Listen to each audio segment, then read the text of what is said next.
Good evening and welcome to Just Event Online News at 9. I'm Anifat Ismail. The news headlines. Senate reject Natasha's resumption plan. Abbas urge reforms over debt burden. Federal government begins mapping to identify out-of-school, non-literate citizens. One Kwara agenda launched in line to champion unity, fairness, and meritocracy. TUC reject 5% petroleum tax.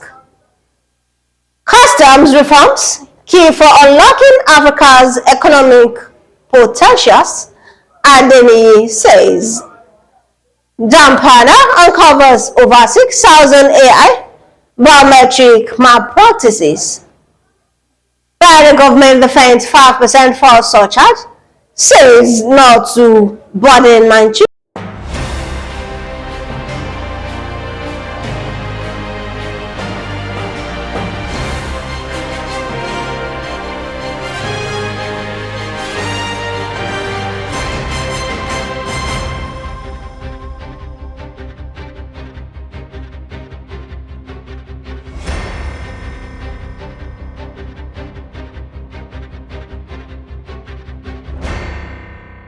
Now the news in details.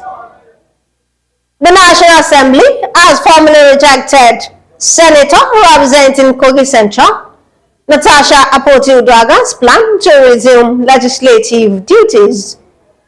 The Assembly stated that a 6-month suspension remains in force pending the outcome of a court appeal case instituted against the Senate. In a letter issued by the acting clerk to the National Assembly, Dr. Yaya Danzaria, the Senate insisted that no administrative action can be taken until the court appeal delivers a verdict. The Speaker of the House of Representatives, Tajuddin Abbas, has called for preliminary attention and coordinated reform to tame the country's rising debt burden, which he noted had become a structural crisis.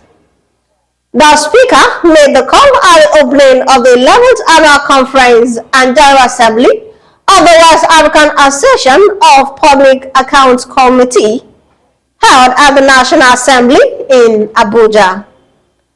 Abbas was represented at the event by the leader of the House, Professor Julius, noted that Nigeria's debts had reached a critical point and called for urgent reforms. The federal government is conducting a comprehensive mapping to identify those that are out of school or non-literate citizens across the country.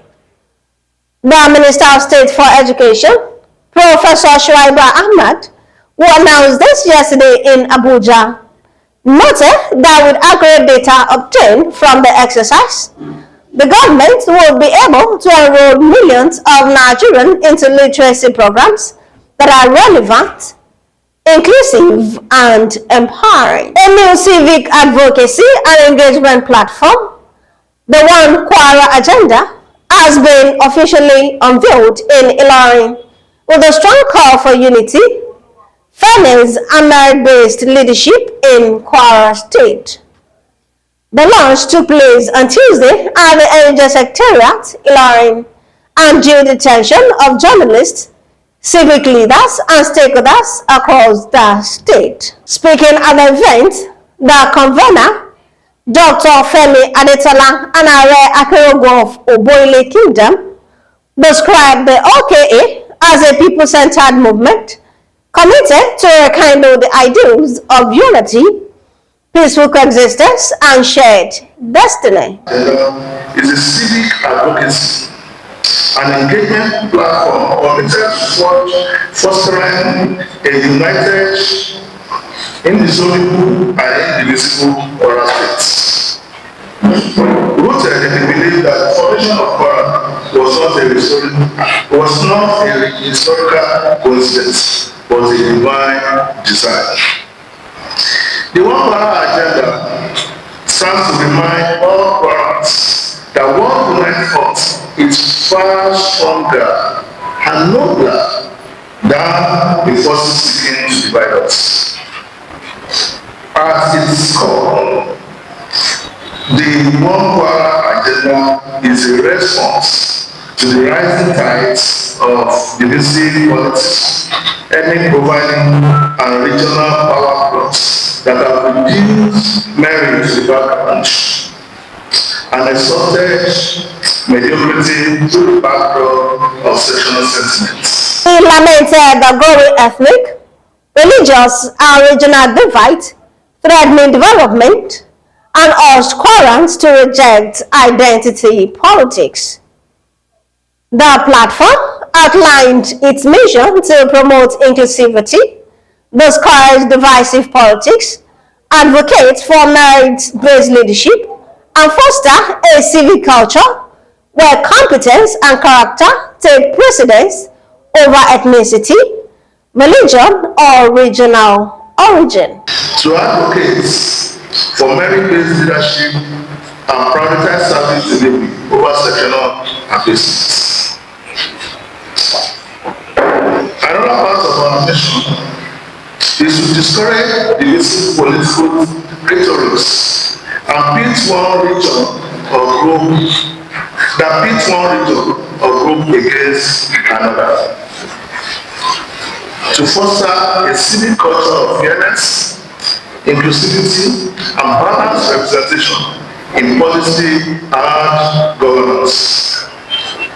To uphold the sanctity of Kwara's individuality, encouraging all stakeholders to see beyond narrow identities. The convener further appealed to politicians to stop weaponizing diversity, urging citizens to demand competence.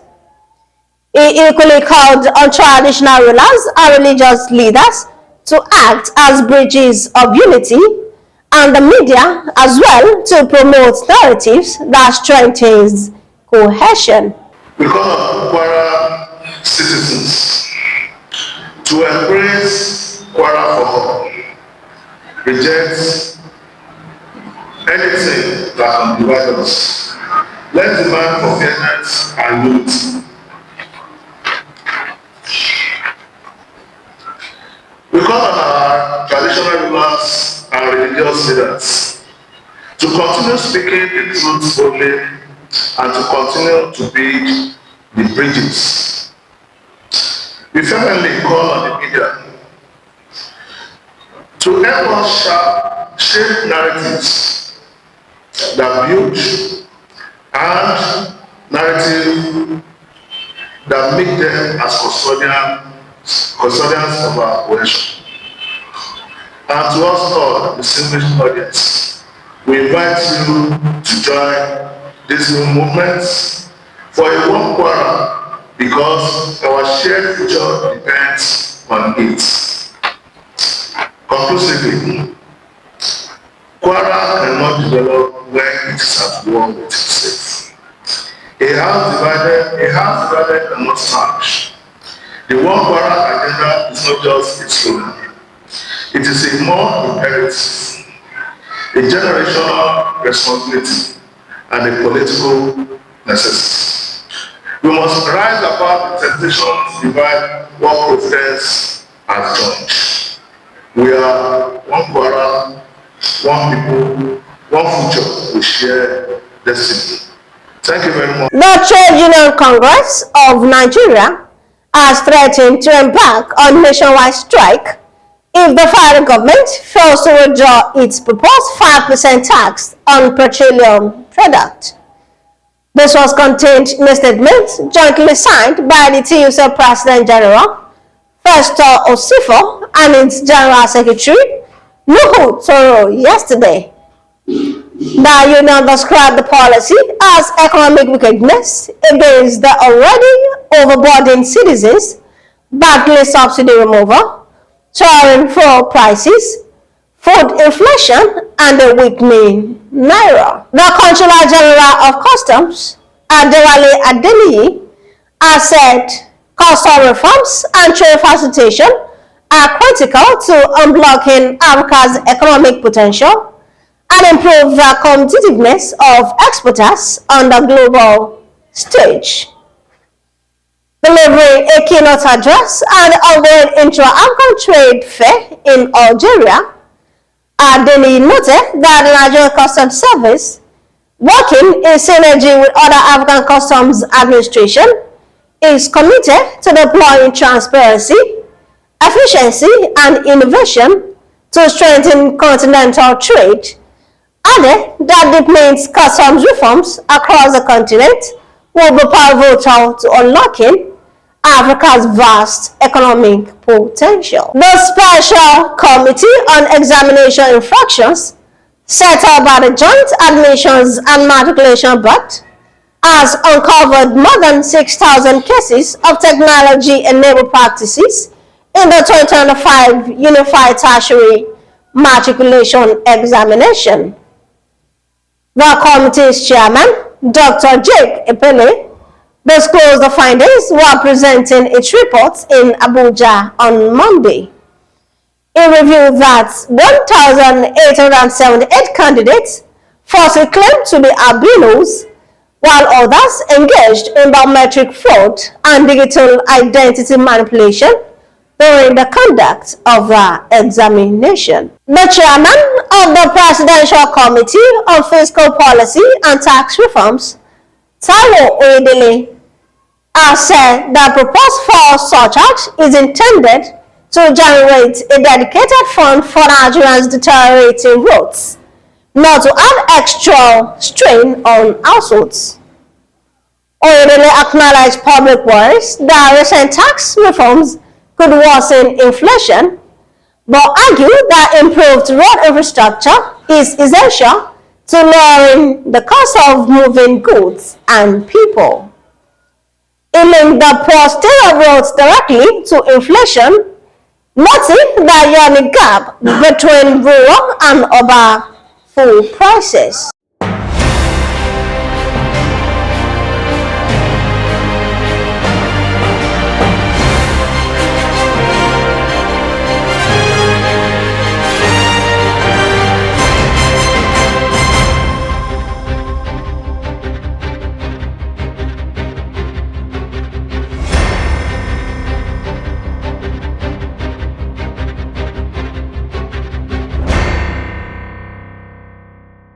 We have come to the end of Just Event Online News at 9. Here's the recap of the story. Senate rejects Natasha's resumption plan. Abbas urged reforms over debt burden. Federal government begins mapping to identify out of school non-literate citizens. One choir agenda launched in Ilorin to champion unity, fairness, and meritocracy. TSA reject 5% petroleum tax. Customs reforms key for unlocking Africa's economic potentials, Adenini says. JAMB panel uncovers over 6,000 AI biometric malpractices. Federal government demands 5% for surge, says not to burden Nigerian. Thank you for watching Just Event Online News. Remember to match every other words with an impactful action. For more news, visit www.justeventonline.com, and to read more updates, follow us on our social media platforms with a tab at Just Event Online. You can also send us an email on justeventonline@gmail.com. I'm Anifat Ismail. Good night.